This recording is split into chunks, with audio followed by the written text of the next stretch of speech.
Today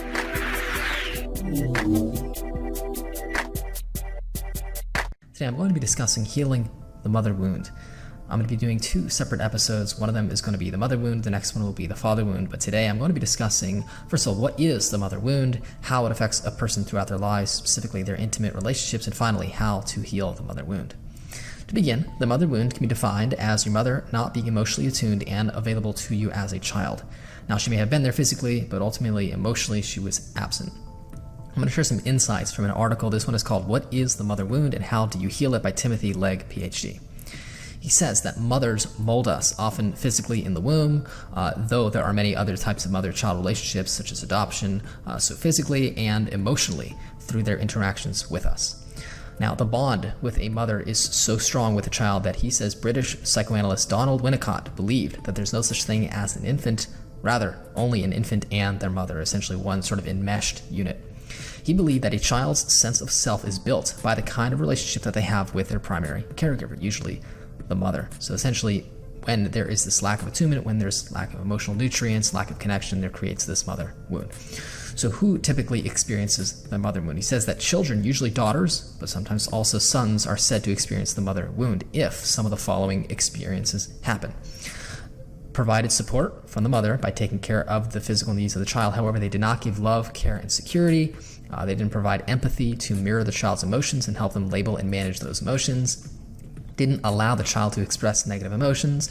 The parent was extra critical. The parent expected the child's support with their own physical and or emotional needs. The parent wasn't available to the child either because they had to work or because they were busy with their own interests. Have suffered emotional and physical abuse themselves early on, didn't process the trauma, and therefore were unable to offer love and nurturance to the child, had an untreated mental health condition, and finally experienced alcohol or drug addiction.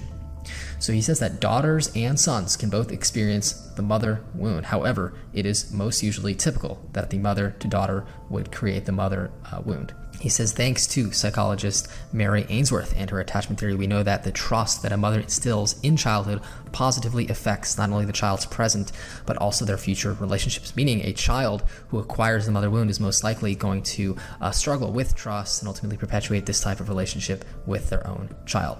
So what are the signs and effects of the mother wound? So if you're wondering, do you have the mother wound, below are a list of some of the signs that you may in fact have the mother wound. He says your mother just wasn't there for you on an emotional level. You were reluctant to turn to your mother for comfort and safety. You doubted you had your mother's approval, so you're always trying to be perfect, trying to be enough, trying to get her attention, trying to get her acceptance. You felt nervous and frightened around your mother. Your mother expected you to take care of her physical and emotional needs. He says that some of the damaging effects of the mother wound include low self-esteem, lack of emotional awareness, inability to self-soothe, and the feeling that warm and nurturing relationships aren't in your reach. So he goes through each of these specific ones and describes why those are the symptoms or the damaging effects of the mother wound. He says that low self-esteem, right? So secure attachment makes the child feel that they matter without this basic belief in themselves, that I'm enough, that I'm good enough, that I matter. Children struggle to get a sense of self and to believe in themselves. He says lack of emotional awareness. A mother who is present for the child is able to mirror their child's feelings, label those feelings, and help them to manage them. The child doesn't need to suppress negative feelings because they have a way to manage them. He says that the inability to self-soothe or emotionally regulate without the awareness of how to manage feelings. Children and later adults never develop the ability to self-soothe. Instead, they turn to things outside of themselves for comfort. These things include numbing out or drugs or alcohol. And finally, relationship difficulties. Adults with the mother wound have a difficult time forming and maintaining the positive relationships that we all crave, essentially because they never learned how to trust. So he discusses some of these steps to healing the mother wound. First of all, healing the mother wound is a balance between acknowledging negative feelings such as anger and resentment and recognizing that we have a need to forgive our mother. While remaining mired in the negative feelings may make us feel temporarily right by playing the victim, in the long run, we actually lose. So it's so important to go through these steps that he describes in order to heal the mother wound. First of all, express the pain. The first step is always saying ouch, or saying that I'm struggling, that I need to acknowledge the fact that this pain exists. Now, therapy can help the child self-express the pain of being unloved, ignored, shunned, ridiculed, and even victimized. And journaling, he says, also can help. He says you have to love yourself. Our concept of self, our self-concept, our self, essentially the self that was built in childhood or not built through the way our mother interacted with us. We need to realize that the fact that our mother was unable to build our self-image in a positive way was not our fault. By letting go of the less than ideal image, we can recreate our healthy sense of self. Developing self-awareness. Without our mother's feedback, we didn't have the reinforcement needed to develop self-awareness. So he says we need to learn how to get in touch with our emotions, take the time to stop and feel what we're feeling. He says that naming the feeling is the first step to coping with it and ultimately feeling it and processing it. Parenting yourself. We can also learn how to become our parent, to parent our inner child and give ourselves all the things we never received as a child. Self-care isn't spoiling ourselves. He says it's taking care of our needs. For some of us, self-care is essentially a solo morning walk before settling down to your desk. For others, it's taking time off for a coffee date with a friend who makes us feel good about ourselves. He mentions forgiveness, acknowledging our own feelings and grieving of what we never got as a child creates the emotional space needed to move towards forgiveness. Mothering is hard work. If you are a mother, you already are aware of that, and sometimes mothers can get things wrong. We make mistakes, even very wrong. Essentially, they can cause great damage to their child. If you can recognize that your mother for who she is and not dwell on who you wished she was or you'd like her to be, you can move towards understanding and accepting the fact that she did the best she could. Now, once you've done that, it can be possible to build a relationship with your mother.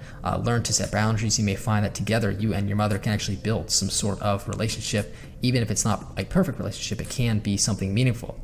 However, in some cases, you may have had a neglectful or abusive, perhaps a narcissistic mother that you truly cannot forgive. In such cases, it may be better to work through those hard feelings within your support network or with a therapist without extending the olive branch. So in narcissistic homes, there is most always going to be the mother wound because ultimately there's no emotional attunement, no emotional availability, and this is also going to be usually the case with the father wound. Now, both parents do damage in such a home, so it's important to understand if there's a mother wound, there's usually a father wound to go along with it. Usually one of them is more overt. Let's say one of them is more narcissistic and maybe yelling or constantly abusive. The other one, however, if they're still there, they're unavailable, emotionally unavailable, they're not protecting. In essence, they're abused by omission. So it's so important to identify the fact that these wounds exist, to accept it and not fight it and not try to deny it, but ultimately accept that you are a helpless child who is extremely wounded by the abandonment and by the mistreatment of our parents, who essentially were all powerful over us. They really had all the power. We did not have any. And I want to point out that if you're in a relationship with a narcissistic abuser, oftentimes you are on the receiving end of a projection of an unresolved relationship with their parents. So let's say you're a woman in a relationship with a narcissistic man. Oftentimes, because of their mother wound, they are projecting that onto you. And it really has nothing to necessarily do with you. It has to do with them and their unresolved childhood trauma with their mother or with their parent. And ultimately, it's just important to understand a lot of the things you're going through are in essence that mother wound being projected onto you. So needless to say, these wounds wreak havoc on every relationship in our lives, and I cannot stress enough how important it is to go on a healing journey. If you are in essence wounded in this way, if you have the mother wound, please do allow me to take you on this healing journey. I have gone on it myself. It has changed my life. I have been able to resolve these relationships that seemingly are unsolvable, unhealable, and ultimately it's allowed me to create relationships for myself in every element, in every aspect of my life that have thrived. So if this is a struggle for you, if we don't heal, essentially what we do is we repeat the same relationships with present-day partners. We attract narcissistic relationships. We become codependent. And this essence allows us to replay our childhood repetition compulsions, which ultimately, sadly, ends up in the same dysfunction and breakdowns. So in essence, we end up projecting our past unresolved quote-unquote mommy issues or daddy issues onto our partners, and they really wreak havoc on our intimate relationships. They don't allow us to see our partner for who they are. Rather, we're stuck in this sort of childlike, reactive, wounded mindset. In essence, if you have this mother wound, you have a deep sense of abandonment. There's a loss of a relationship that you desperately needed and wanted and craved as a child. And because of this reason, there's also a large element of grieving that has to take place. You have to grieve the mother or the parent that you did not have and let go of that sort of fantasy bond, this idea of our parent and striving to get that love we never got through our present day intimate relationships. When we do, we can actually come into our own, become more authentic, and actually connect with other people without this sort of disconnect of having these wounds that are constantly being replayed. So without nutrients from our mother, we lack the nutrients to develop a core, healthy sense of self. So if that's the case for you, it becomes very difficult to relate to other people in a healthy way. And it would be an honor, like I said, to bring you on this healing journey so you can develop that sense of self and create healthy relationships for yourself and for your future.